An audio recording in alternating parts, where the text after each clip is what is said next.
함께 기도드리겠습니다. 아버지 하나님, 오늘도 주 앞에 먼저 기도함으로 나올 수 있도록 우리를 붙들어 주신 은혜에 감사드립니다.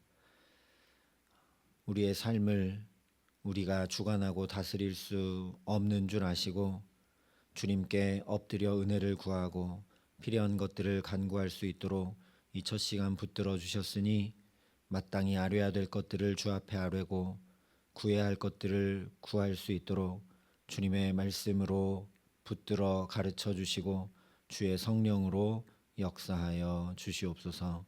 예수님 이름으로 기도합니다. 아멘. 오늘 우리에게 주시는 하나님 말씀은 사사기 20장 35절부터 48절까지 말씀입니다.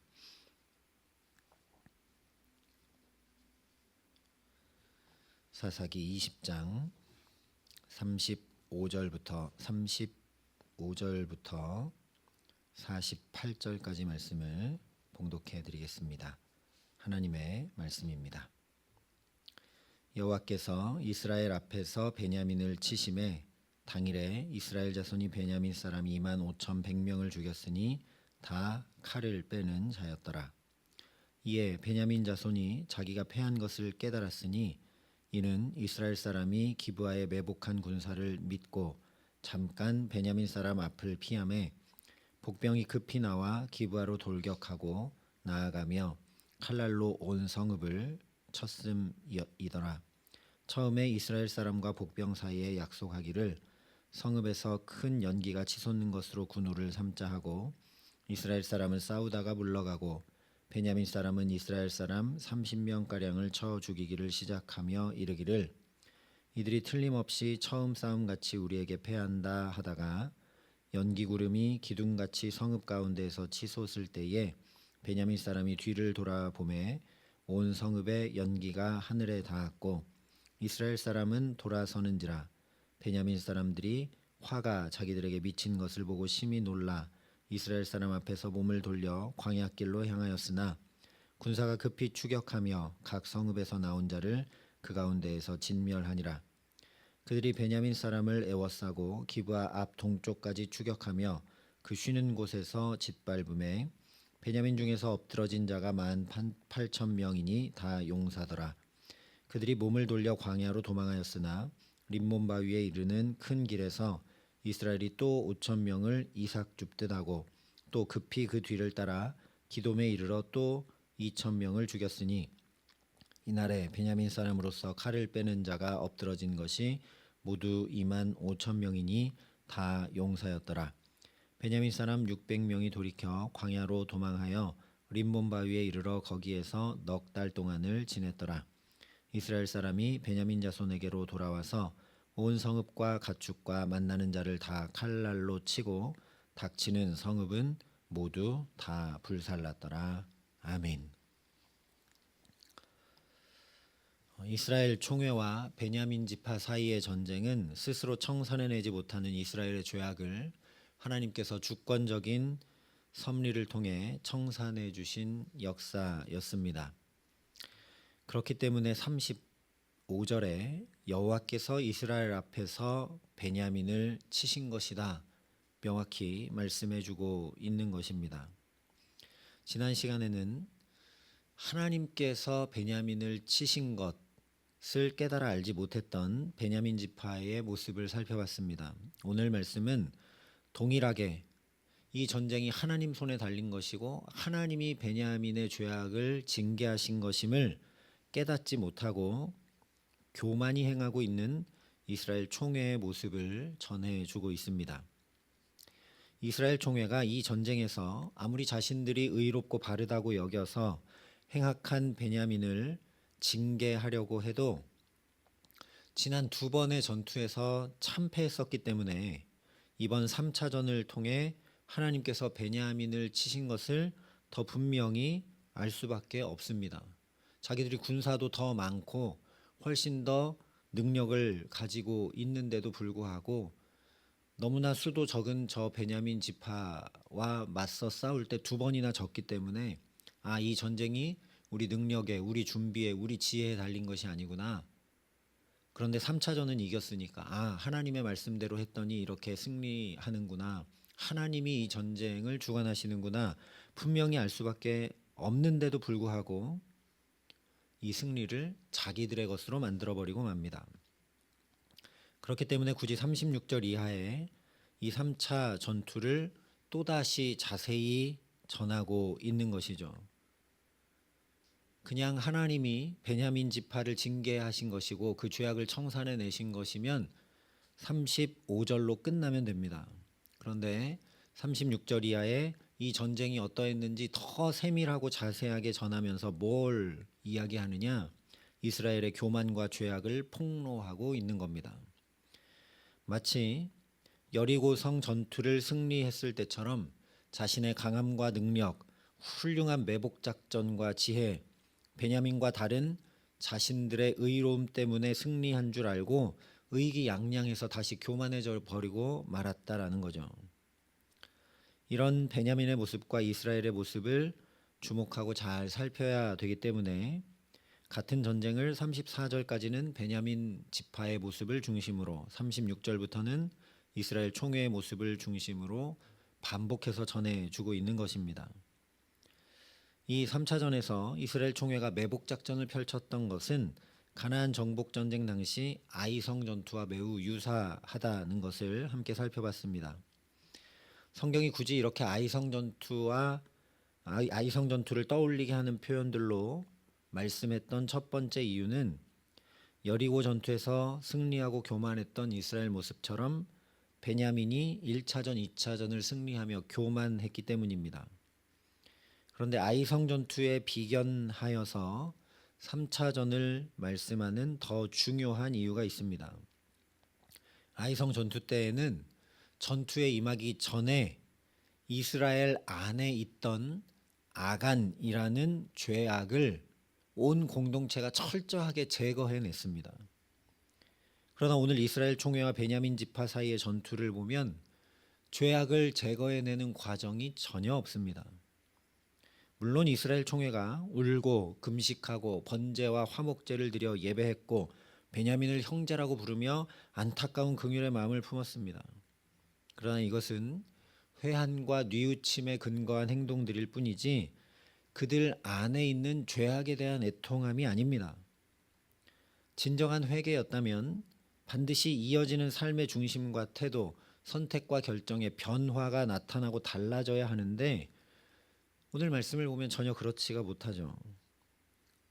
이제 전쟁에서 승리했습니다. 게다가 그 전쟁은 하나님이 주신 승리입니다. 그러니까 원수도 아닌 동족인 베냐민 지파를 이제 얼마든지 설득할 수도 있고 안 되면 전쟁에 승리했으니까 완력으로라도 이렇게 하도록 굴복시킬 수 있습니다. 무엇보다 처음 전쟁을 시작하면서 그저 그 레위인의 첩을 비참하게 만들어버린 처참한 죄악을 저지른 그 불량배들만 처단하여 악을 제하자 제안을 했었으니까 이 정도로 전쟁은 끝내고 원래 목적대로 불량배들을 잡아 죄값을 치르게 하고 이스라엘 안에 죄악을 제거해내면 될 일입니다. 그런데 끝까지 쫓아갑니다. 43절과 44절을 보면 매복 작전을 통해서 베냐민 지파를 이렇게 앞뒤로 에워쌌기 때문에 베냐민 지파가 이 앞뒤는 다 포위당했기 때문에 기브아 맞은편 동쪽으로 도망을 갑니다. 그러니까 이스라엘 총회 군대가 또 추격해서 18,000명을 죽입니다. 그런데 중요한 것은 이에 대해서 43절 끝에 짓밟았다 이렇게 말씀하고 있습니다. 45절을 보면 여기까지 와서 짓밟힘 당했기 때문에 또 베냐민이 광야까지 도망을 가는데 거기도 또 쫓아가서 5,000명을 더 죽였고 거기서 또 도망가니까 급히 뒤를 따라가서 2,000명을 더 죽입니다. 이것 역시 성경이 이삭을 줍듯 했다 말씀을 합니다. 이것은 추수하고 이렇게 떨어져 있는 이삭들이 있는데 그것들은 보통 가난한 사람들이 주워가도록 남겨두는데 그 이삭까지도 다 줍는 것처럼 전쟁 후에 남아있는 군인들까지 다 찾아내서 깡그리 죽였다라는 그런 의미입니다. 남긴 것이 하나도 없었다 그런 얘기죠. 그뿐만이 아닙니다. 48절에 보면 이스라엘 사람이 베냐민 자손에게로 돌아와서 온 성읍과 가축과 만나는 자를 다 칼날로 치고 닥치는 성읍은 모두 다 불살랐더라 말씀하고 있습니다. 칼을 들고 있는 군대는 쫓아가 죽일 수 있죠. 전쟁하고 있었으니까 그 군인들을 쫓아가 죽인 것까지는 어떻게든 이해해 볼 수 있습니다. 그러나 48절에 말씀한 것은 도저히 이해할 수가 없는 모습이죠. 이것은 소위 말하는 민간인 학살이고 아예 하나도 남기지 않고 끝까지 죽이고 있는 아주 잔인하고 난폭하고 냉혹한 처사이기 때문입니다. 그동안 베냐민에 의해서 이스라엘 총회가 4만의 군사를 잃었던 것을 마치 원수 갚듯이 하면서 끈질기고 잔인하게 그야말로 노약자와 부녀자들과 아이들까지 다 진멸해버리고 있다라는 겁니다. 그래서 이런 이스라엘 총회의 모습을 42절에 이스라엘 사람 앞에서 몸을 돌려 광야길로 향하였으나 군사가 급히 추격하여 각 성읍에서 나온 자를 그 가운데서 진멸하니라 말씀한 것입니다. 진멸했습니다. 그런데 이것은 단순히 깨끗이 끝까지 하나도 남김없이 다 없애버렸다 그런 의미 정도가 아닙니다. 이스라엘이 진멸했다 이 말은 하나님은 진멸하라고 하신 적이 없다라는 걸 생각하라는 말씀입니다.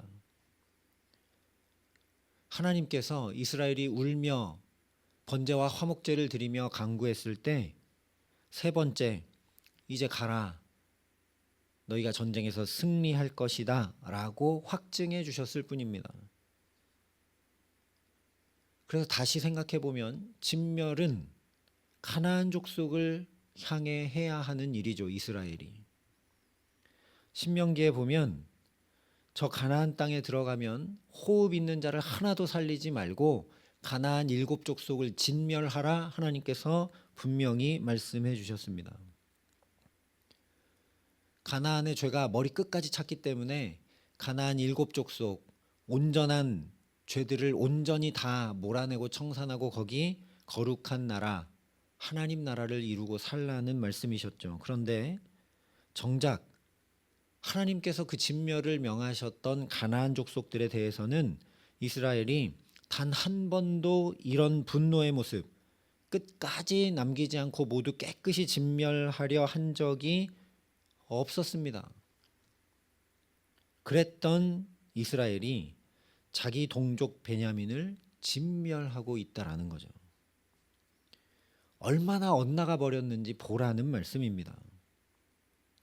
서두에 말씀드린 대로 청산하지 못한 죄악이 이렇게 뛰쳐나와서 날뛰면서 어떻게 나와 남을 괴롭히는지 보여주고 있는 것이 바로 오늘 말씀이라는 이야기입니다. 그러니 언제나 우리가 주목해야 할 것은 외적 성과와 결과가 아닙니다. 이스라엘 총회는 세 번째 전쟁을 치르면서 매복 작전을 훌륭하게 수행해서 이제 베냐민이 패하기 시작하니까 우리가 이겼다 하고 전에 이들이 우리 4만 명이나 죽였지 하고 끝까지 쫓아가서 다 죽이고 민간인까지도 죽입니다. 결과만 보니까 그렇습니다. 하나님이 왜 이 승리를 주셨는가? 왜 우리는 2번 전쟁에 패했다가 세 번째 이렇게 승리하고 있는가? 아무것도 생각하지 않은 거죠. 외적인 모습, 성과, 결과를 주목할 일이 아니라 나의 중심은 정말 하나님 앞에 있는가? 나의 기도와 묵상과 같은 경건 생활, 또한 나의 예배와 헌신을 통해 나의 내면이 조금이라도 새로워지고 죄악을 청산해 나가고 있는지 세밀히 살펴야 합니다. 이스라엘도 분명히 종일토록 울었습니다. 번제와 화목제도 드렸습니다. 하나님 앞에 엎드려 기도도 했습니다. 뿐만 아니라 그래서 응답도 받았습니다. 그러나 그렇게 분명히 하나님 앞에 있으면서도 하나님 행하시는 일 한가운데 동참해서 주님의 손과 발로 자기들이 쓰임 받았으면서도 정작 나 자신은 새롭게 변화시키려고 하지 않았다라는 겁니다. 베냐민이 행악을 저질렀고 베냐민이 그 죄악을 제거해내기를 거부하며 완고하게 행했다고만 여겨서 저 베냐민은 정말 잘못됐다, 저 베냐민을 뜯어 고쳐야겠다라고만 생각했다라는 거죠. 그러다 보니까 하나님께서 승리를 주셨는데 오히려 그 승리로 인해서 자기 자신들이 다 무너져 내리고 말았던 겁니다. 이것이 사사기 결론이라는 것을 주목해야 합니다.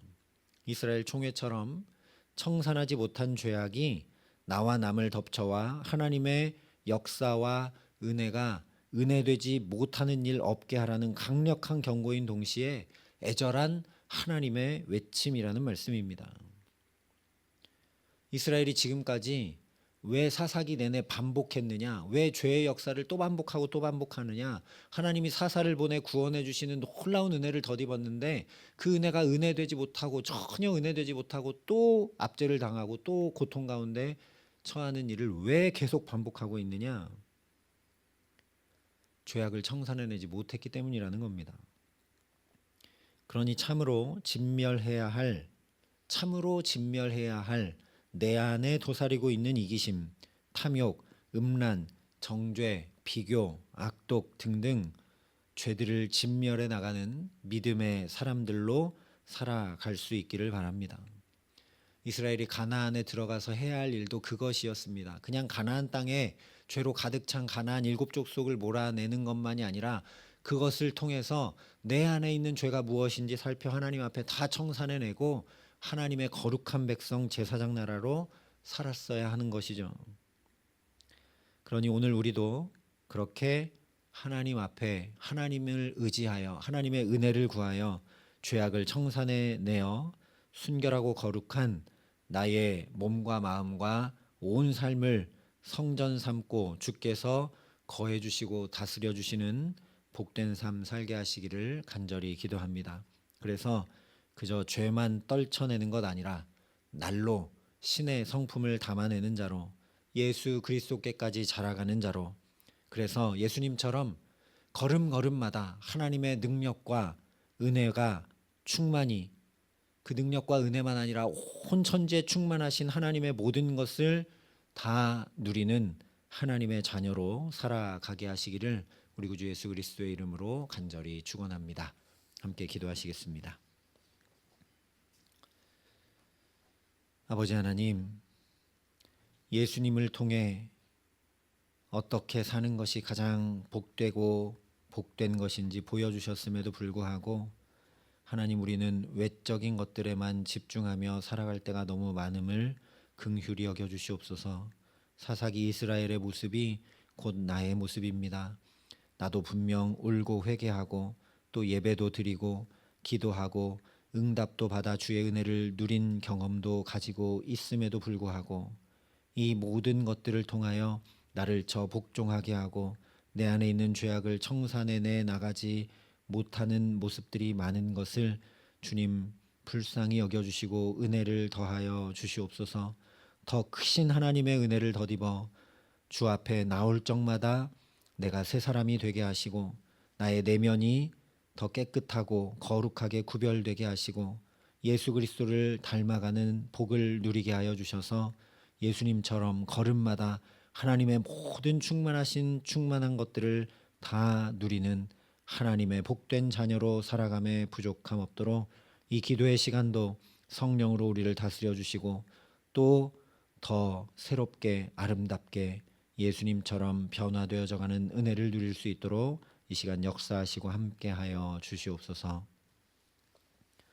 이제는 주 예수 그리스도의 은혜와 하나님의 사랑과 성령님의 교통하심이 여기 머리 숙여 날마다 새 사람을 덧입어 주와 함께 살아가기를 소원하고 결단하는 여기 모인 모든 주의 성도들과 사랑의 빛교회 모든 교우들과 이 나라의 민족과 이 귀한 복음을 오늘도 세계 만방에 전하시는 선교사님들 가운데 이제로부터 영원토록 함께 하시기를 간절히 축원하옵나이다. 아멘.